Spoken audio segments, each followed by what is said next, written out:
Coach Tegan Podliska. Coach Podliska, how are you? I'm doing great. Nice to see you today. Nice to see you as well. Okay, let's talk about it a little bit. How long have you been head coach here at Red Oak? This is year 9. Year 9. Yep. First year you came. Who did you have? Who was your senior class? First year I came, my senior class was with Seth Lasias' class. Pretty good there. We had a 50-0 state champ that first year.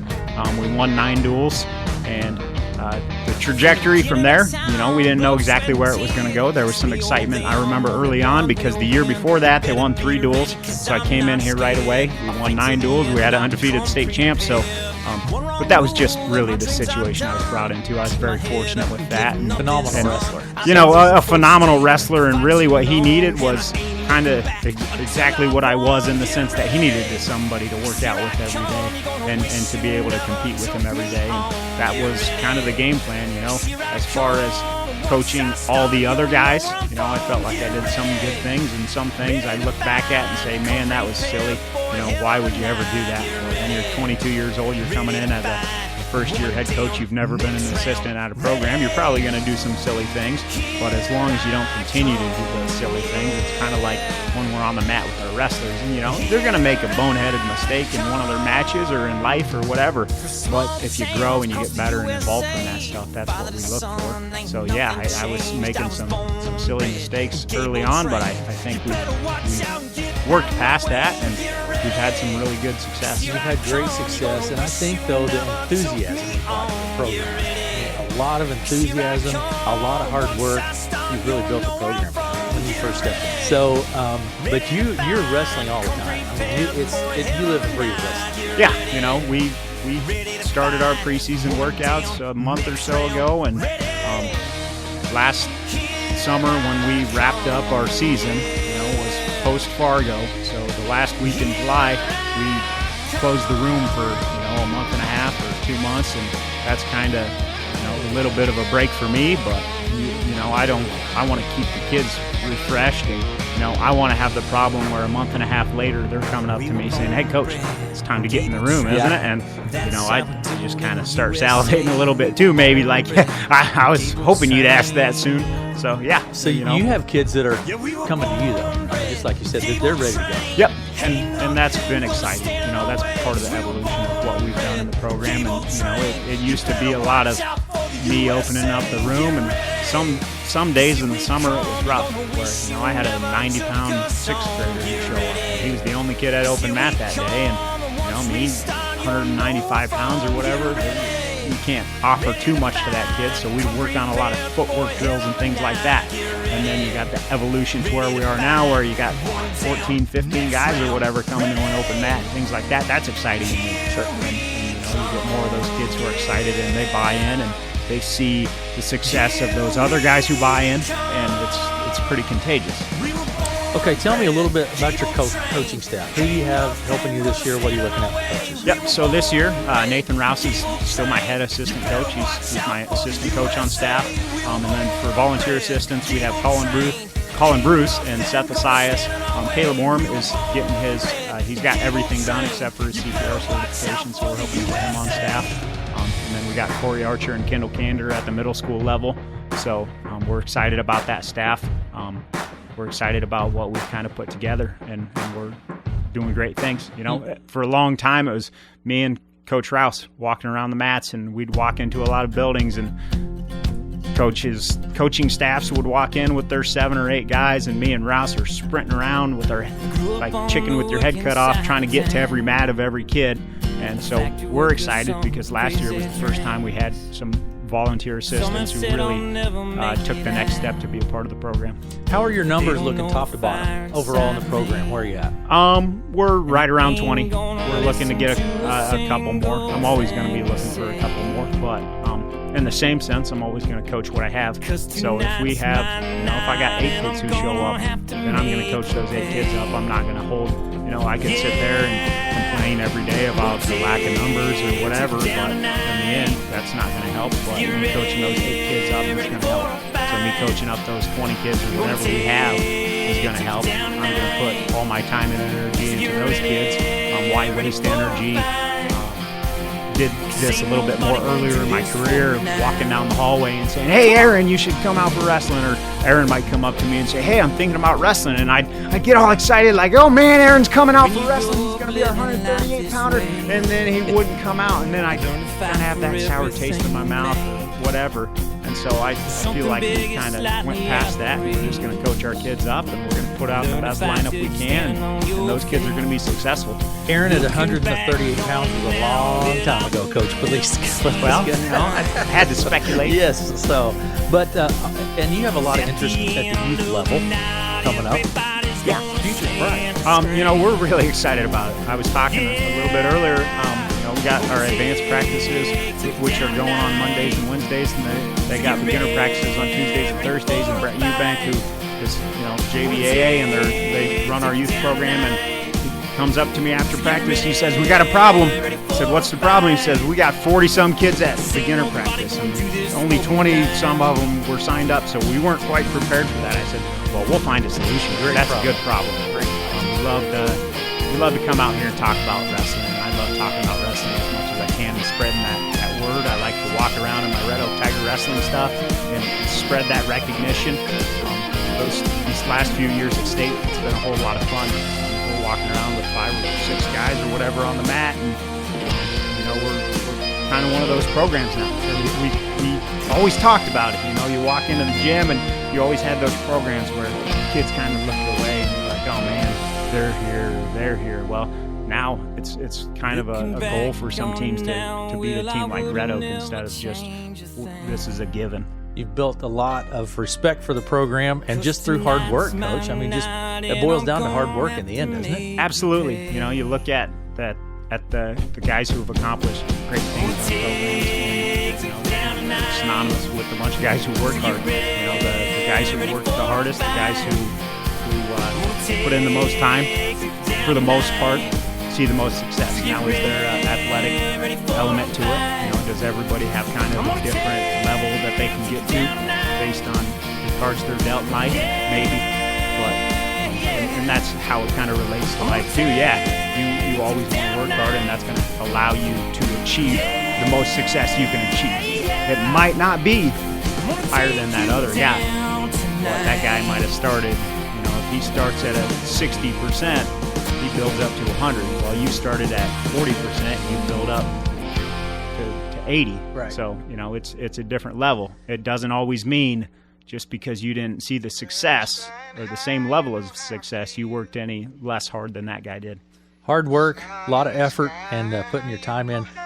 Tell me a little bit about our preseason rankings. Rankings, like we talked a little bit off the air, it's a number. Yep. But it is something that, people look at. Everyone's anxious about the preseason rankings. Tell me about your feelings about where we're at and our wrestlers that we have recognized. Yep. So, you look at the rankings, and I go back to a Tanner Mertz quote. He's at the state tournament his senior year. He hadn't had the success at the state level previously. And so some people, looking at him, well, he's not supposed to be here, or he's not supposed to win that match, or he's not supposed to, because he didn't have one of those silly numbers next to his name. But that didn't matter to us, because the only ranking that really matters is that number that's under you on top of the podium. When you're on the podium, you're the 4th ranked wrestler because you look down when you're on the podium and the 4 is under you. You got 4th place at the state tournament. That's the ranking. The other one is usually some guy, maybe he did or didn't wrestle, and he's sitting at a desk and said, "Yep, you're number 7. He might have picked it out of a hat, and he might have picked you because you're from his hometown. A lot of different reasons. Sometimes it's related to wrestling. But at the same time, it's that recognition, that awareness of the program. We had some guys ranked last year. We got some guys ranked this year. Kind of depends. A couple different polls have guys at different places. So we got Jonathan Earp at 113. He's ranked, I think, 6th on 1, 7th on 1. So we're planning to get him back down to 13 this year. Otherwise, he's dressing at 20. He's a tough kid. He's a 2-time state qualifier, 1-time state place winner. So we're really excited about him. He's been doing some great things in the room. When you get to 160 pounds, we got Justin McCunn. Depending on the service you're looking at, he's been number 1 or number 2. He's returning state finalist, 2-time state place winner. off season that some people take. He was with me for all 7,500 miles of that, so he knows where the weight room is, he knows where the training room is, he knows his way around. And he has a great work ethic, doesn't he? Absolutely, second to none. If it's going to be the second to somebody, it's going to be our Bruce Lukehart, 170 pounds. Justin gets a lot of the credit. Bruce is at everything, and Bruce works his tail off, and everybody loves Bruce Lukehart. We train everywhere all off season, and the coaches and the wrestlers, everybody's pulling for Savage Bruce, and it's a lot of fun. And watching the things he's doing in the room right now, he's a quiet kid. He's a super quiet kid, humble kid. Yeah, I took him. Hard worker. Man, there was one day, it was 2 summers ago, and so I'd known Bruce for a while, but we were going. What'd you just get done doing, Justin? We just did our annual brick run, 3 miles for sure, an optional 4th mile. So I just got done running my 4 miles with a brick in each hand. How'd you do? I ran all right. I broke my PR. I ran a 27, 17 or 15, something like that. So pretty happy about it, I guess. Went up to Swift practice at Council Bluffs Thomas Jefferson, and we driving there, and I probably asked him 50 questions, and he had 51-word answers for me. Yep. And then we practice, we go to Taco John's afterwards, and I get some Olays and some tacos and some churros, and he eats a taco and he's eating some Olays, and then I look over and the churro's gone. And I said, "You like that churro?" "Yeah, that was good." And that was the most words I got out of Bruce Lukehart for the first 2 years I think I knew him. Yeah. So, but we've got a bond. Yep. Spend a lot of time with each other, and every time I see him, I don't care if I can yell hi to him or I just see him in the car or whatever. See him at the grocery store, almost obnoxiously waving at him. So I enjoy that. But yeah, he works his tail off. So going back to those rankings, got Carter Maines number 7 or number 8, Yep. depending on what service you're looking at 182 pounds. He's looking really good in the room right now. I think he sees that kind of writing on the wall, like, this is my last opportunity. Yep. I'm going to get things done. Maybe last year or 2 years ago didn't end the way that he wanted it to end. Maybe there's not one of those numbers under you when you're standing on a podium. Maybe there's no podium, and maybe you're responding the right way. So we're really excited about where he's at, but we're really excited about where a lot of guys are at. You look at other returners. Chase Sandholm won 20 matches last year, and that was as a 106-pounder who weighed 102 pounds, soaking wet. So we talked about Jonathan Earp. He's got 118 total wins. Sandro Vera's back. Brian Earp's back again. He's got 38 wins. He's done some things for us these last couple of years. Jake Ecternau's coming back for us. We're really excited about where he's at. He's just, he's a second-year wrestler, but he just does some things on the mat that we're really impressed with, and we're really excited about. He does things in the weight room, and he's a multi-sport kid, and we like those kinds of kids. Zach Darrow's coming back. He has kind of bounced in and out of the lineup in the past, so we're excited about where he's at. Bruce Lukehart, like I said, Savage Bruce. You can't outwork that kid. I don't care who you are. And then you got Justin and Carter coming back. Got some exciting freshmen, Brandon Earp, so we're going to have 3 Earps possibly in the lineup at one time. We're excited about that. Those guys work hard, and they're fun kids. And, they spend some time in the Swift room throughout the offseason, so we're excited about that. Got Chase Roeder. I think he was a first-year wrestler last year. Man, if you watch him wrestle, you don't think that. He does some really good things. AJ Schmids, second-year wrestler. Really excited about him. Dawson Bond, he's well known. Yeah. He's been around the wrestling circle a little bit, and we're really excited about what he's going to do. Dylan Welch is doing some tremendous things for us in the wrestling room, and then Sam Fields. I remember kind of both Dylan and Sam throughout the summers growing up the last few years, being in the room quite a bit. So we're really excited to have those kids become part of the program. And we got Brandon Van Hoos, who's a senior. He hasn't wrestled in the past. He thought about coming out last year, and then he had some other things he was getting taken care of, and decided he was going to come out this year. And he's he's working his tail off, and we're really excited about that. You know, even if you come out later in your career, we love to involve people in the sport. And whether you're going to win 1,000 matches for us, or you're going to win one match for us, or you're going to win no matches for us, but you're going to be a great teammate and you're going to be better because you're part of the sport, that's what we want to see. And so we're really excited about all those guys. And we got our managers, Shelby Heitman, Cameron Went, Macy Boswell, and they're doing a really good job for us too. I think we're trying to figure out some different things for them to do because we're in a little bit different training environment than we've been in the past, so it's a little bit cleaner, and there's probably a little bit less for them to do in that sense. So we're having a lot of fun with them.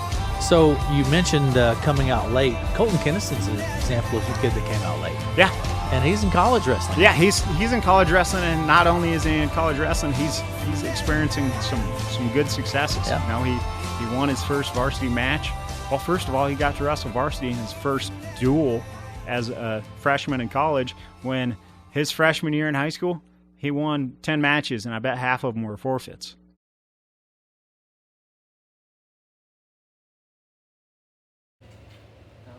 Name and weight. Brandon Earp, 106. What are your personal expectations for the season? To make it a state, What are your team expectations? help them accomplish their goal. Thanks, Brandon. Name and weight. Chase Sandholm, 113. What are your personal expectations for the season? Make it to state. What are your team expectations? Help everyone the best I can. Thanks, Chase.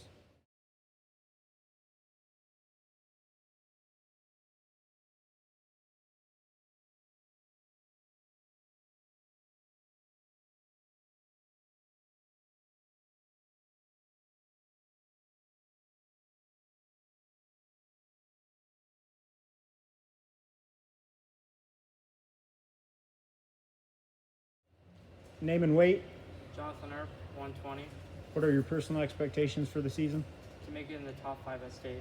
And what are your team expectations for the season? Make it to state and qualify.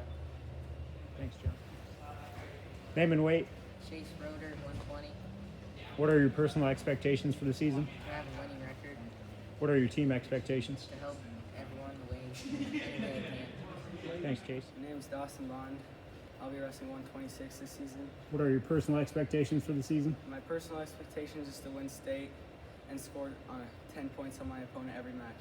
What are your team expectations for the season? To make team state and break the record. Thanks. Name and weight.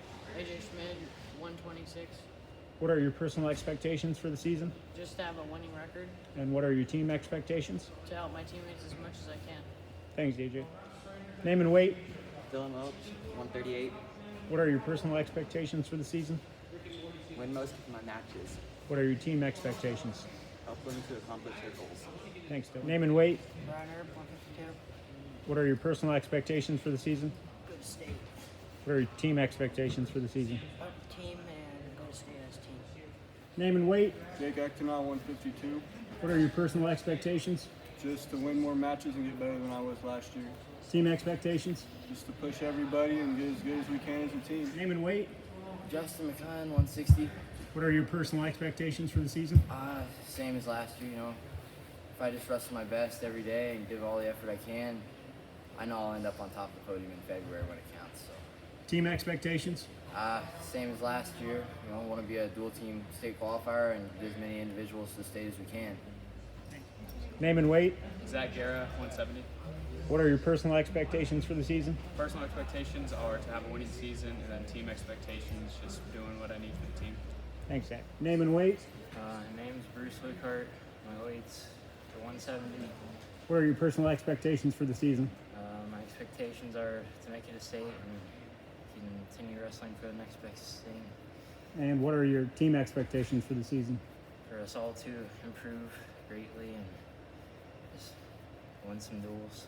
Thanks, Bruce. Fields, and I'm wrestling at 170, and my personal expectations is just to leave it all on the mat and just try my best. My team expectations is just make the state as a team and support each other, and I'm going to accomplish this by just being my best and hoping that the rest of the team does their best. Name and weight. Brandon Van Hoos, 182. What are your personal expectations for the season?